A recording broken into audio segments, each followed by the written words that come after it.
Winter Festival of Lights, we're in our 42nd year, and it's just a marvelous celebration of light and adventure for children and for families, people to get out, spend time together. So it's a big tradition here in Niagara Falls, Canada. There are more than 75 types of displays. Some of the displays have been here for generations. You know, people come back to see their old favorites, to see the lights that they know are going to be here every year. So I think that's what makes us unique. We're also free. There is no charge to attend the Niagara Falls Winter Festival of Lights. It's an opportunity for people to come. They can walk, they can drive their own car. It's all open throughout the park. They can also travel on motor coaches. There are motor coaches that bring people here, and they go through the displays as well. So there are lots of ways to experience it. You can be in a restaurant overlooking the falls, enjoying the view from the warmth inside, or from the beautiful Falls View hotel room. Spectacular light displays to see from the windows. The actual Trail of Lights, the Winter Festival of Lights route, is 8 kilometers long throughout the Niagara Parks land. There are over 3 million twinkling lights. There's a spectacular area called Dufferin Islands where you drive through the island and you see just wonderful displays of nature primarily in that area. Over here we have bicycles that when you ride they light up. Behind me there are teeter-totters. When the children are on the teeter-totters, on the seesaws, they light up as well. So there are lots of interactive displays, things to really capture the imagination. When they see the lights and they spark up and they come to life and they're excited and they're running towards some of the various exhibits, that for me is the very best part, where they almost can't believe the size of the animals that are on display, for example.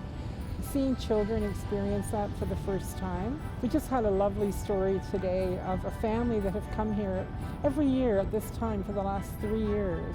The grandparents have brought their 2 sons and their children, and we were able to go back through our records and find their Santa pictures for the last 3 years.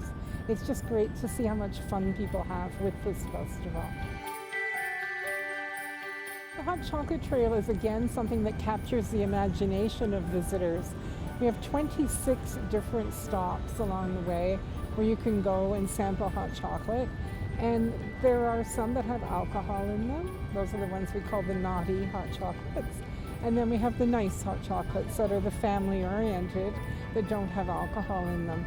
The wide variety of hot chocolates, they're developed by the local mixologists, restaurateurs, bartenders, the chefs.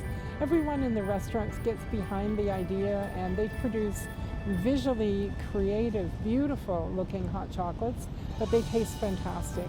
And I would really encourage you to make your way out to some of those restaurants.